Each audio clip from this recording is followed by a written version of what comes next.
All right, my friends, we are on Chavches Amid Bays. We are on 28b.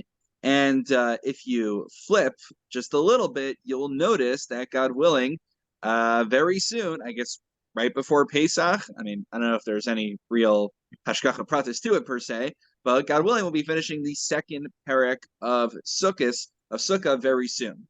Okay, so maybe that means by the time we hit Sukkah, Sukkot coming around this year, who knows? I haven't calculated it, but I'm sure we'll hopefully be close to finishing the Masechta. So that'd be nice if somehow it works out that way. You know, like when you're making a scene, oh, it just happens to come about during the 9 days, right? So we'll see what happens. Okay, so we're on 28b. We're on Chavches Amid Beis, and we are up to the words Amar Mar. It's about a third the way down. We made a good dent in the Amid last time, okay? So we're a third way down, Amar Mar, right? We're done talking about women and converts, and now we're talking about children. You have the place? Yep. All right, here we go. Amar Mar, Kol. So if you remember, we had a pasuk which said Kol ha'ezrach. Let me bring it back up here. It said Kol ha'ezrach b'Yisrael yeshu b'sukkos.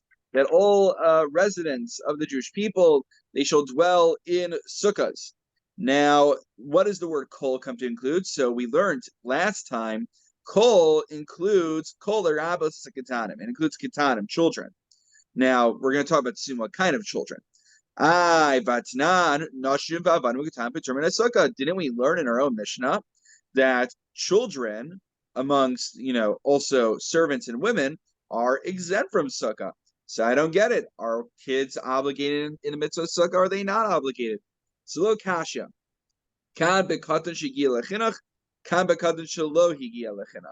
So even, it's not just simply that there's a bar and bas mitzvah age, but even within the stage of being a minor, there's a breakdown.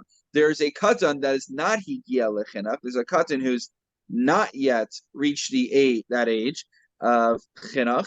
And then there's a child who, every Rishon and his grandmother has an opinion. I say my grandma. I have a lot of respect for grandmothers, by the way, Bubby. I see you over there. It's just an expression I use. Every Rishon and his grandmother has an opinion on what exactly is the age. Is it 6? Is it 7? Is it 8, 9? There's a lot of opinions on it.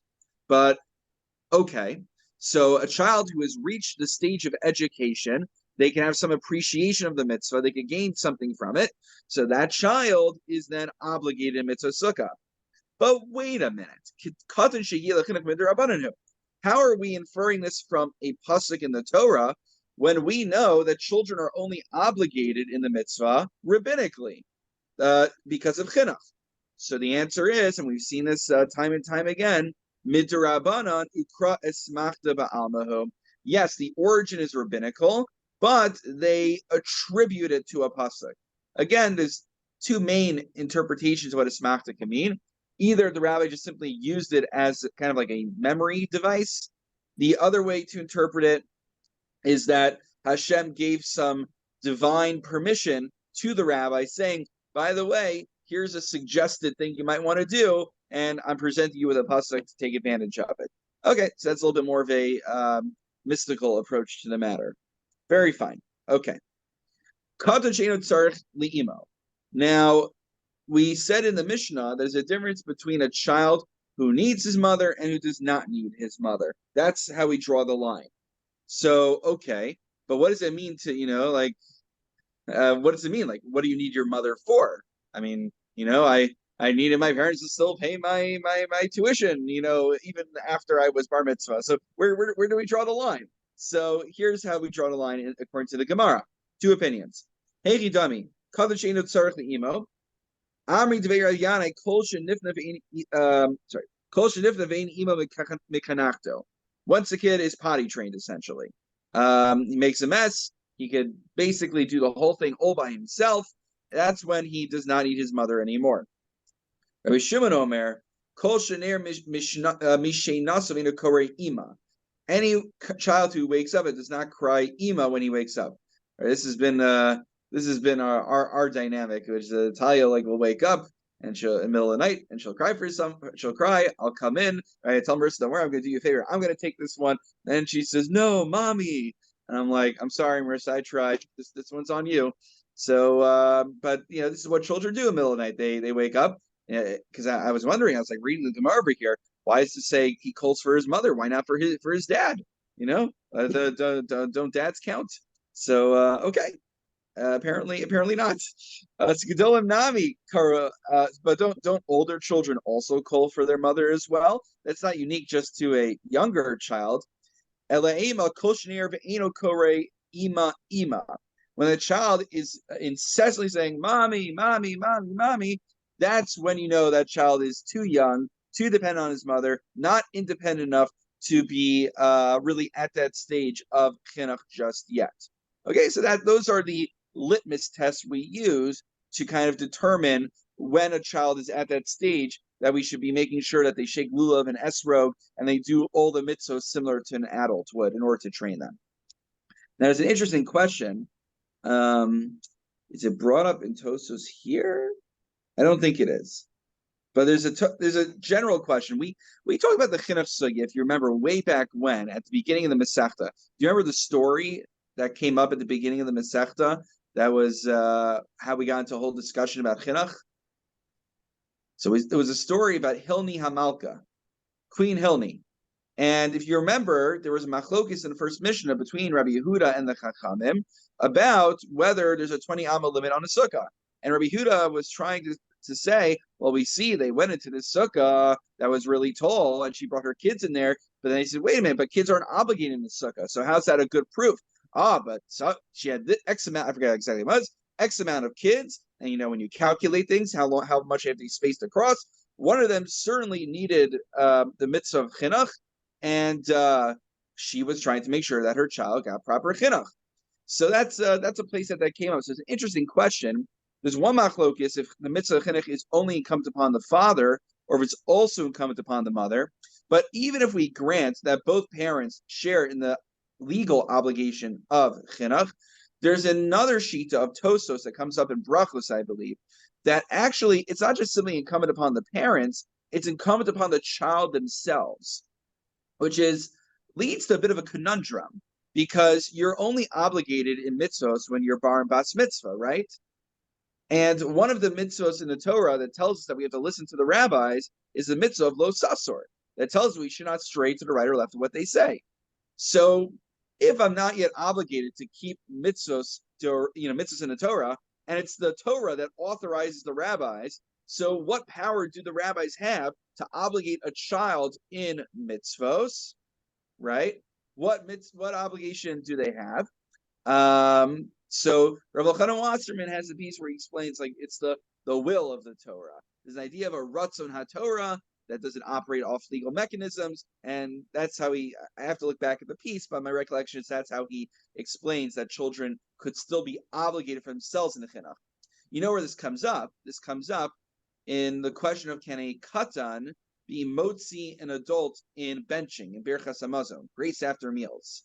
So the issue is that you have to be on the same level of obligation as the person you're trying to be motzi. This is the issue of women laning Megillah for a man, because even though women are obligated Megillah, many hold that women have a different obligation than men do, to listen to Megillah, not to read Megillah. So they can't be motzi men, and some even argue be motzi other women. We did a shir on this a while back. It's on Wani Torah. If you're curious, I can send it to you. So the Tosa says, though, you can have an interesting case in which on a doraisa level, to be obligated biblically in Birchas Hamazon, you need to eat a kedei svia. You need to eat enough that it. Paul, help me out again. Is it satiated or sated? I remember you got to the bottom of this for me. Sated is satisfied. Satiated is oversatisfied. So I guess sated then. Okay, very good. So, so thank you, Paul. So you have to eat enough to be sated. But if you only eat a kazayas, the amount of an olive, you're only obligated benching midrabanan. So what if a child eats enough to be sated, and an adult only eats enough of a kazayas? So now they're both obligated rabbinically. Right? It's not like if the child only ate a kazayas, it'd be trade derabanan. It would be two steps removed. But now they're both single derabanan obligated. So maybe a child could be motzi an adult if they both share a single rabbinical level obligation. So that's the that. But then the question is, what do you mean? Children aren't obligated in chinuch. It's the parents' obligation. That's the proof that you see that children could actually have an inherent obligation that is if they don't have a parent figure who is going to show them the ropes, they still have an obligation independent of their parents. Okay, so there you go, guys. We tied it back into the beginning of the Masechta. Let's go forward. Well, I have a question. Yes. You said that a woman is not obligated in the chinuch at the same level as the father. And the question I have is, if the father is not present, he's off to war, he's on a business trip, he died, does her level of obligation rise to his level? Yeah, so I don't think I think you basically either fundamentally hold she's obligated or she's not. There's some Ian Shear where you could go into where there's different levels of chinuch obligation, but generally in the absence of the father, some hold it goes straight to the community, becomes a communal obligation. So it wouldn't necessarily go to the mother per se, at least it's an inherent obligation. It may just operate as a communal obligation, and well, she's the best representative of the community to fill the shoes of the father who's no longer there. But alas, it's been a while since I've analyzed the sugya, so I probably should go back and review that. That's a good question. All right, my friends. Going forward in the Gemara, I see. Okay, my apologies. I realized I may have mixed up the 7:45, 7:30 for some people. I told different people different things. My apologies. Okay, so we are. I guess it's a good thing that I stole some time over there with that extra stuff. If you're just logging on now, you didn't miss that much in terms of the Gemara just yet. So where are we up to? We're up to Maisa V'Yolda Kalasa, the last piece before the Mishnah. So if you remember, at the end of the Mishnah, what happened was that base Shammai for his, I think it was his daughter-in-law, so he had a grandkid, Mazel Tov, and they removed the roof where she slept, and presumably they put schach over there. That way her child who was sleeping with her could already fulfill the mitzvah. So the Gemara asks, Maisa Listor? Why would the Mishnah cite a story which seemingly contradicts what the Mishnah is ruling? The Mishnah says you're only obligated in the chinuch of the children themselves are obligated only once they're at the stage of chinuch, but not when they're a baby. So why would the Mishnah then provide for us a story which seemingly contradicts the ruling of the Mishnah? So the answer is you got to use the the art scroll and fill in between the lines. Here's how we do it. Right before art scroll was made, the Gemara was already at V'hakitani. Ushamai. This is how you have to read the Mishnah. Ushamai machmir. Whereas Shammai was more stringent and believed that any child should be fulfilling the mitzvah of Sukkah, a boy. Umaisanami, and indeed there was an incident. The Yolda Kalasa Shel Shammai Hazaken, that the daughter-in-law of Shammai Hazaken had a child.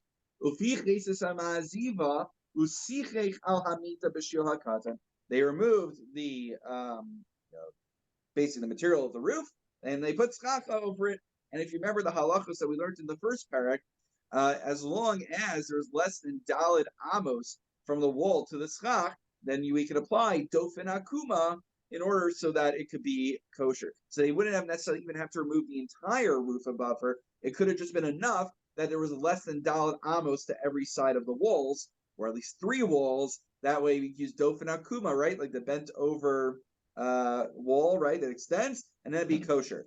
I didn't look into it. No one, I'm sure maybe someone brings it up, but presumably that seems to be what was happening. Okay. And with that, my friends, we are up to the next Mishnah. The next Mishnah and the final Mishnah before we conclude the parak. So, God willing, we'll get to Chav Tes Amud Aleph momentarily, and then next week, God willing, we will be completing the second parak of Sukkah and Yirtzeh Hashem. Here we go, my friends. This also might be more of a familiar teaching from Masechus Sukkah. Chances are, if you've never seen it inside, you may have heard someone paraphrase it. This is something we should be familiar with at this point. that for 7 days, one leaves their house, they make their house secondary, and they make their sukkah their primary residence. Nothing new for us at this moment. Yardu geshamim, but let's say it starts to rain. Me'osai mutter lefanos. When are you allowed to pick up and go back into your house? So misha tisrach hamikveh mishalo, when his kind of like his porridge, his stew. What's their rendering of the word mikveh? How do they translate it? Porridge. Porridge. Oh, okay. So that's soup porridge. Okay. Oh, one of my options worked. Shkayach, that you told me. So when your porridge starts getting ruined by the rain, mashal madavar doma, the evet sheba limzo kosarabo. This is likened to a servant who is bringing a kos of wine before his master. Ushafach lo kiton al panav, and then the master, presumably it's the master, though there's an alternative reading, takes it and throws it back in his face. So that's what it's like when we go out to the sukkah, particularly on the first night when we're obligated to go out of our way to be in the sukkah, and then it starts raining. That's a siman klala. And by the way, guys, Pesach's almost here, which means we stop saying Mashiv Ruach, we stop saying V'sein Talamatar at the beginning of Pesach. But when Sukkot comes, you would think also the same way we switch things up at the beginning of Pesach, we should switch things up on the first day of Sukkot. But actually, we wait till the end. And why is that, Toby? Looks So like that it doesn't rain on the sukkah. Exactly, because it'd be a siman klala. This is the beginning of Maseches Tainus. I don't know. Maybe that's our next Masechta. Who knows? So, because it would be a siman klala if it rained earlier. Now, the funny thing is, we only start Mashiv Ruach. We still have to wait later for V'sein Talamatar. Because you ever wonder what's the difference between the two? So Mashiv Ruach is more just earning God's favor. We're praising God on His power to control the rain. But then there's what's called Shelas Geshamim, which is asking for rain. And if we actually only ask for rain, I believe for Eretz Yisrael, it's the 7th of Mar Cheshvan. And for us in the diaspora, so for Bavel, it was 60 days later. And but then, for us, basically, it kind of got to November 22nd. But then the Julian calendar, I mix these things all up. They basically, what happened was, a year is not a solar year is not a perfect 365. It's 365, I think, 11 minutes. And one of the popes realized that things were awry, so they jumped ahead of 2 weeks or something, and that's how we wind up having December 4th and December 5th in our Sidurim. You look at earlier commentaries, they are talking about November 22nd. Now, I'm thinking about this sugya a lot right now because I had this guy, Rabbi Eli Fisher. He's like, he did a lot of cool stuff. He translated a lot of Pnei Halakha into English. He does a lot of cool stuff. So I interviewed him recently on a tshuva of the Rush about this topic of V'sein Talamatar, Shelas Geshamim. And I always have to look up the sources before, so I can intelligently interview people. So this is fascinating. So the Rush is one of the 3 pillars of the Torah. The Torah is the code of law that then got a little bit streamlined into the Shulchan Aruch by Rav Yossi Karo. So the Rush is kind of one of the pillars of our halachic tradition. And he's sitting on his porch one day on the first day of Pesach, and there are people hanging out with him. And he's like, let me tell you something. There's been something that's really grinded my gears all my life, which is, I don't get it. Here we live in a region where we need rain between Pesach and Shavuos. And yet we stop saying the V'sein Talamatar at the very moment when our region that we live in requires actual rain to come down between Pesach and Shavuos. So he tried this whole campaign to get people to continue saying V'sein Talamatar, but a lot of people are like, no, that's our minhag. We don't change our minhag. And so the Rush was basically himself had to conform in the end of the day because he didn't want to start a fight. Toby, Is there any significance attributed to a year like this when we get an extra month of saying what we started in December because of the extra Adar? Yeah, that's so maybe for some years that would work out because it gets delayed by another month. You're saying in a Right, Jewish year, like this year, we're saying a whole month longer. No, that's a fair point. Yeah, I'm not So sure. is that a simon of any sort, or? I'm not sure if he addresses the Jewish year part. Yeah, That's a good point. I have to look back more carefully at the tshuva, but it's just a fascinating tshuva also because I would think if the Rosh paskin something, you felt really strong about something, the Rosh says jump, you ask how high. And meanwhile, like you just, people were coming to him for life and death questions that he ruled on. And meanwhile, they couldn't trust him to adjust when they would say the same Talmud. Isn't that remarkable? And I find and it's really true in my own experience. Like you'll meet people, you can think of people yourself. I'm not going to use any names. It's no one on the Zoom here. Like I can think of people who, they're not as careful when it comes to kashrus, when it comes to insert typical areas of halacha. But if you use a different tune for duchening on Yantif, then I was like, we've used that tune since the beginning of my separation, since the world was created. I'm like, this isn't even like a halakhic issue. Why are we getting ourselves all excited about it? So that's kind of what it was. I mean, this is a halakhic issue with Saint Talmud, but it's just remarkable how people are like, yep, whatever the Rosh says, he says, do this, do that, life and death issues. Okay, I trust the Rosh. But the same Talmud, they're changing how we do our liturgy. And no, I'm not going to listen to the Rosh on that one. What kind of Reform rabbi is he? So that's just remarkable to see how certain things work out that way. I remember one year when we were having a drought in the Northeast, and it was the middle of the summer, right? And I think it was a Lubavitcher Rebbe who paskined that we should be asking for rain. Oh, okay. So, like I actually said, save the same Talmud for longer? Yeah. Oh, okay. Maybe he hung his hat on the Rosh then. I'm not familiar with that psak. But something I've been thinking about doing was a sheer series, maybe some more substantive on profiles of like high-profile cases where communities sounds terrible, where rabbis wanted to institute certain policies in their communities, but they weren't able to do so. You see this phrase come up it starts in the Gemara, and it gets used a lot in rabbinic literature. Iyasher chayli abat line. If I had the power, I would abolish X, Y, and Z.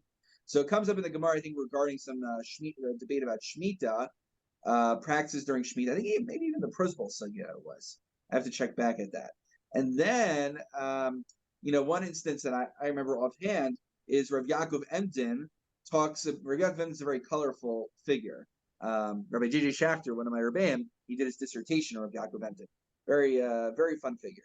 So he tries to get everyone to stop saying Misha Berachs on Shabbos because you're not allowed to make bakashas. You're not allowed to beseech God on Shabbos. You're not supposed to be doing that. But so he says at the end, and if I had the power, I would abolish it. But no one wants to listen to me. So I thought it'd be like a really cool shear. Like you get a little bit like sociology and profiles of the rabbis, and you go through different halakhic issues. Where rabbis tried to put their foot down, but for some reason people didn't listen. It's worthy of a dissertation. I don't have the time to do that. But anyway, if it's of interest, maybe when we're done with all the Igros Moshe stuff, that'll be the next project. All right, my friends. Into the Gemara we go. Tanu Rabbanan. Kol Shiva Sayamim Adam Osu Sukkot Kevah Beso Arai. Okay, so we have a brisa which is telling us the same thing as our Mishnah, that your sukkah becomes your primary residence and your house is your secondary. Okay, that's a nice idea in the abstract. Ketzad, right? I remember when I was a rabbinic intern, I would give a sermon and I would say, and we should be good Jews, and we should, do this. And then Rabbi Weissman, who was giving me advice, is like, you can't just say be a good Jew. You have to give concrete examples of what it means to be a good Jew, right? So it's not just enough to say in the abstract, make your sukkah your primary residence. Like, okay, give me some bullet points on how to actually do that practically. So here we go. Haylo kelim naim mal sukkah. Bring out your china. Bring out your nice kelim to sukkah. Betos nolos mal sukkah. You should bring out the nice linens and the nice, cloths out there. Ochel v'shos v'tayal b'sukkah. You should eat, drink. You should hang out in the sukkah. So minahani mili. Where do we learn this from? So I guess we now have another brisa. The Tanu Rabbanan. Teshu came to Duru. We learn it from the words of Teshu. It says Teshu in the pasuk, which teaches us you shall settle in the sukkah the same way you live in your home. We saw this concept many times. Mikan Amru, Kol Shiva Sayamim, just the same thing again. Osam Sukkah so Keva, Ubeso Arai, Ketzad, Hayelo Kalim Naib, Mal Sukkah, bring the nice kalim into the sukkah. Mitzvah Snos Mal Sukkah, bring nice cloths into the sukkah. Ochel V'shos Mital Sukkah. You should eat and drink and hang out in the sukkah. And then there's one added detail that we did not see in the previous brisa. Umeshanim b'sukkah. You shall learn in the sukkah. So this brisa was firmer. No, I'm joking. This is the firmer one.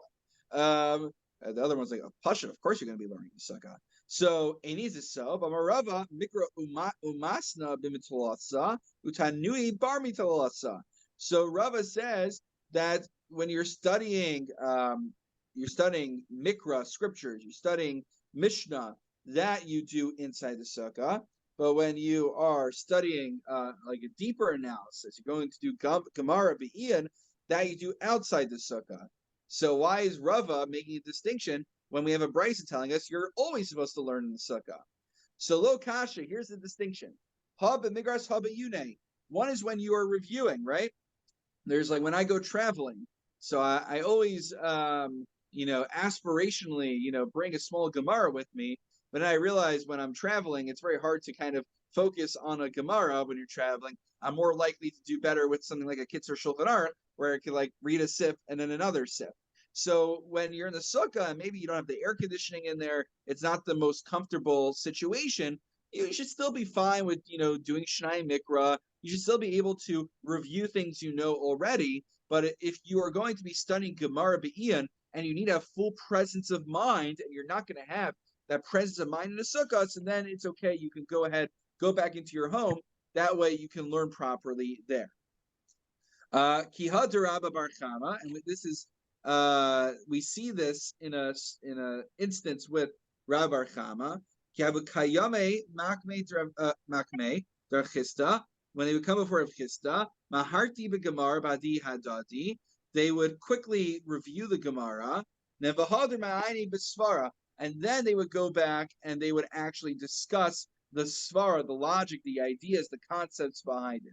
The point is that's demonstrating that, as I'm sure many of us can do it, there's lighter forms of learning that doesn't take a lot of our intellectual capacity, and there are things that require us to really sit down and focus on them, right? So, maybe if there's like a kind of like an inspirational, motivational Torah thing that on the Parsha, so that is a little bit easier to do while you're doing the dishes. But if you want to really focus on learning a Tosos on the Gemara, that's something that you can't just do while you're in the pool. I think I shared this with you. I saw one of these programs. It wasn't Toby, do you know the story I'm about to tell already? Or okay. I can almost guess. Go ahead. Yeah, you might remember this one once I say it.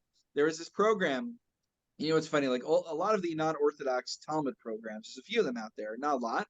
They always say advanced Talmud, like it's automatically called advanced Talmud when they do it. So there's this one called Svara. Like their thing is like LGBT Gemara learning. Like I kid you not, like I'm not even joking. Like that's their brand. And so their advertising was they showed their participants on these floaties in a pool with laminated Gemara pages, and I'm like, there's no way you're really learning Gemara Ian. I mean, like, look, I guess I'm wanting to say, even when you're in the pool, you're trying to learn Torah. But you got to make up your mind. It's either advanced Talmud and you're sitting in a base medrash, or it's not advanced Talmud and you're whatever you're doing in the pool. So there's certain things you can do in the pool. I don't recommend any learning while you're in the pool, honestly. But there's certain things you'd be able to intellectually do while you're in the pool. And there's certain things like if you're really learning Gemara B'Iyan and you're really cracking your head and trying to learn new concepts and wrap your head around it, it's not happening while you're on a floaty in the pool with your I only drink scotch, whatever those fancy drinks are that they make. Okay. Help me out over here, guys. What are those My Pina tie. colada. Okay, exactly. Yeah, exactly. I just drink as a shout out to Irwin and Old Scotch lovers. I just go with the single malt, right, Paul? Not on whatever Pesach. Yeah, Pesach's a rough one. Pesach's a rough one.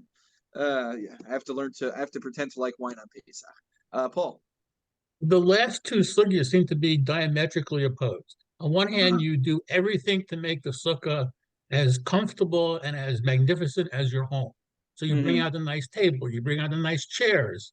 If anything, that would be the right place to learn Gemara. Yes, I think the idea is like we aspire to, but at the end of the day, there's this constant balancing act. Now, on the one hand, the sukkah is supposed to be your primary residence, but it's still fundamentally, and we know experientially, it's a dir sarai. It's a temporary dwelling. It'll never be as good as one's home. You're never, if it's as good as your home, Chazal were afraid that you would go back into your home. Remember, we had that Gezeras Tikra, that you shouldn't have big boards for schach, because then it'll look like your home, and you'll be like, what's the difference? So, halachically, it's not supposed to be exactly like one's home. So it's comfortable enough that you could do other things in there. But if obviously, look, if it's a nice day outside and you're comfortable and you're able to learn Gemara well in the Sukkah, matova manayim, why not? But if it's too cold or if it's too hot and you're just thinking about that, you're thinking about getting comfortable and you don't have the presence of mind and the capacity to focus on the content in front of you, then you're not able to learn. What are you gaining at that point? Okay.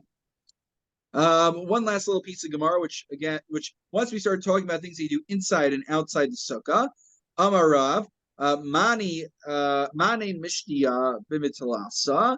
So kalim that are used for beverages you can keep in the Sukkah.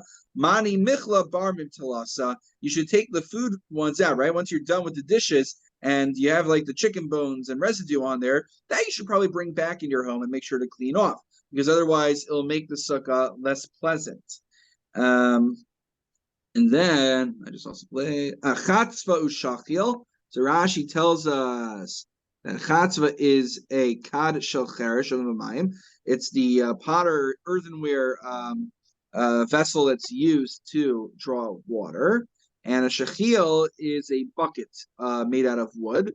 So those things are Bar Mitalasa. Those are things you keep outside the Sukkah. Ushraga b'mitzlasa, whereas the flame, the torch, you keep inside the Sukkah. The Amrila bar mitzlasa, some say you keep it out of the Sukkah. And velo pligi, it's not that they're arguing, but they're talking about two different kinds of Sukkahs. Haba Sukkah Gedola, Haba Sukkah Ketana. In a large Sukkah, it's okay. In a small Sukkah, you can imagine you run into some kind of safety hazards, or you just simply don't have any room for it anymore. All right, so that brings us comfortably on to Chav Testament Aleph. And I think, Toby, I see you raising your hand over there. Yeah, I have a silly question, but it's actually on my mind. Just listening to all this about bringing out your most beautiful things and whatever. So many people, myself right up there, tend to use plastic and paper and not, to save my beautiful china from being broken, schlepping it back and forth. So is that actually wrong? I don't want to say wrong, but you know what I do? We just use disposables all year round on Shabbos. so I'm not doing anything worse, but when we come out to the Sukkah.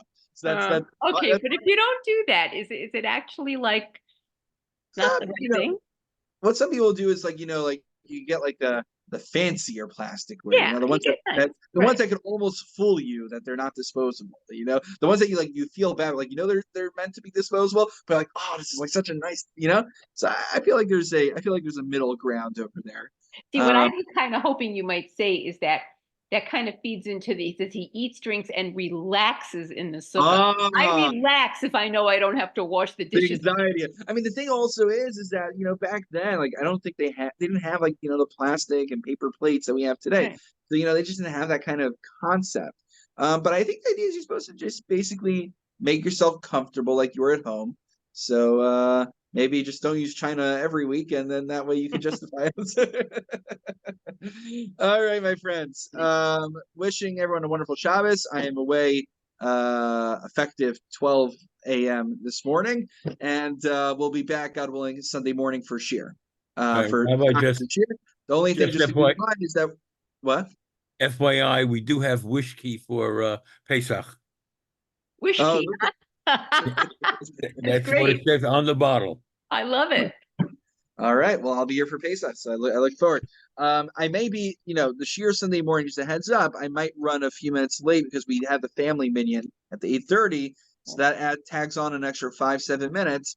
So if it starts more like 9:20, 25, again, I appreciate your flexibility. And Toby, we're set for coffee this Sunday? Yep. Okay, Shkoyach, Toby, thank you. I'm good. Okay, thank you. Wishing everyone a wonderful Shabbos. Good Shabbos.